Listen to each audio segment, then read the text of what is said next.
चौवन ऋषि की भूमि चौशाला पर फिलहाल मौजूद हूं और चौशाला की एक ग्राम पंचायत आप देख सकते हैं तस्वीरों में। महिलाएं जिस तरह से बढ़ चढ़कर भाग ले रही हैं चुनाव में, क्योंकि ये लोकतंत्र का एक बड़ा पर्व है और 3737 मतदाताओं वाली ये ग्राम पंचायत किसको अपना मुखिया बनाती है, ये देखने वाली बात होगी। फिलहाल चौशाला की इस ग्राम पंचायत में मतदान में महिलाएं पूरी तरह से सक्रिय दिखाई दे रही हैं। सुबह से ही लंबी कतारें लग चुकी हैं और लगभग 4 बूथ मतदान के लिए बनाए गए हैं और एक बूथ में लगभग 4 वार्डों को शामिल किया गया है। फिलहाल इस पूरी चर्चा में मेरे साथ मौजूद हैं मेरे सहपाठी भी रहे सोहन लाल, फिलहाल चौशाला ही गांव से मौजूद हैं और बारीक जानकारी और चौशाला की ग्रामीण राजनीति को अच्छे से परखते हैं। सोहन लाल, बहुत बहुत स्वागत है। धन्यवाद जी। सबसे पहले तो आपके बैग न्यूज़ के सभी दर्शकों को मेरी ओर से नमस्कार। नमस्कार। आपकी ग्राम पंचायत बहुत एक्टिव दिखाई दे रही है सोहन लाल। जी सर, बिल्कुल। यहाँ गांव के अंदर 3737 वोट हैं और 3300 जो वोट हैं वो एक्टिव हैं और अभी 10:31 का समय हुआ है। लगभग 1300 के आसपास वोट पोल हो चुके हैं। तो इतने वोटों में एक अगर आपने टटोलने की कोशिश की हो, लोग मुद्दों पर वोट डाल रहे हैं या वो बगड़वाद जात पात कहीं हावी हो रहा है उन पर ऊपर? नहीं, ऐसी कोई बात नहीं है सर। जो अच्छा उम्मीदवार है उसी को लोग वोट कर रहे हैं।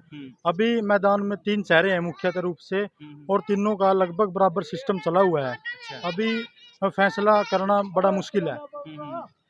फैसला करना, देखो चलो रुझान तो अपने टाइम पे ही आएगा, लेकिन इसी के साथ साथ जब लोगों की नब्ज टटोलते हैं तो बताते हैं कि हम इन मुद्दों पर वोट कर रहे हैं या फिर ये मेरे बगड़ का है या फिर ये मेरी जात का है, ये चीज़ें चलती हैं। लेकिन आपके गांव में तो कई समस्याएं हैं, क्या क्या समस्याएं हैं आपके गांव में? बिल्कुल सर, समस्याएं की बात करें तो काफ़ी समस्याएं हैं। पिछले 1 दशक से गांव के अंदर इतना अच्छे तरीके से डेवलपमेंट नहीं हो पाया, लेकिन अब की बार जो समस्या है गांव में, जो गंदे जो पानी होता है, पानी की निकासियाँ है और ये जो हमारे गांव का स्कूल है इसके अंदर मेडिकल और नॉन मेडिकल स्ट्रीम नहीं है, ये भी हमारे लिए समस्या है। और दूसरा, गांव के अंदर लाइब्रेरी नहीं है बच्चों के पढ़ने के लिए।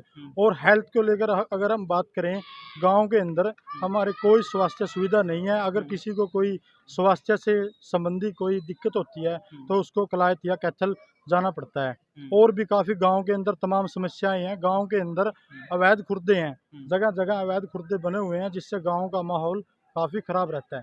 ठीक है। सड़कें भी आपके गांव की तो बहुत ख़राब है, जैसे जो मेन सड़क है लोग आते हैं बिल्कुल ख़राब है। बिल्कुल सर, गांव की जो चारों तरफ की सड़कें हैं वो भी बिल्कुल ख़राब हो चुकी हैं। जो भी सरपंच पद के उम्मीदवार हैं सभी यही आश्वासन देते हैं कि अगर उनको मौका मिलता है तो ये जो सड़क की समस्या है इसको भी काफ़ी हद तक दुरुस्त करवाया जाएगा। ठीक ठीक ठीक। आप क्या मानते हैं कि इस बार जो मतदाता यहाँ वोट डालने आते हैं वो इन समस्याओं को देखकर वोट करें? जो प्रत्याशी आप मानते हैं कि इनको समाधान करवाने हेतु एक विजन रखता हो, जो ठोस कार्रवाई करता हो, उसी को वोट करें? बिल्कुल सर, जो एजुकेटेड जो लोग हैं वो तो सभी समस्याओं को ध्यान में रखते हुए मतदान कर रहे हैं, लेकिन जो निरक्षर हैं वो अपने परिवार के कहने से उस हिसाब से वोटिंग कर रहे हैं। बाकी गांव के अंदर बड़े ही शांति पूर्व ढंग से चुनाव चल रहा है। बिल्कुल शांति, अभी तक कोई दिक्कत नहीं आई। कोई दिक्कत नहीं है। मेरे ख्याल से आपके गांव का इतिहास भी रहा है कि बड़े मतलब किसी इलेक्शन में कोई दिक्कत नहीं आई। नहीं आती, बिल्कुल हमारा शांति प्रिय गाँव है। जैसे 3 कैंडिडेट उठे हुए हैं, अगर हम पड़ोसी गाँव की बात करें तो वो एक दूसरे से बात भी नहीं करते, लेकिन हमारे गांव का तो ऐसा है कि तो आप शाम को देखो तीनों ही आपको इकट्ठे मिले। ऐसी कोई बात नहीं है। बिल्कुल चुनाव की जगह और भाईचारा भाईचारे की जगह। एक आखिरी अपील मतदाताओं से कर दीजिए फिलहाल जो घर बैठे हैं।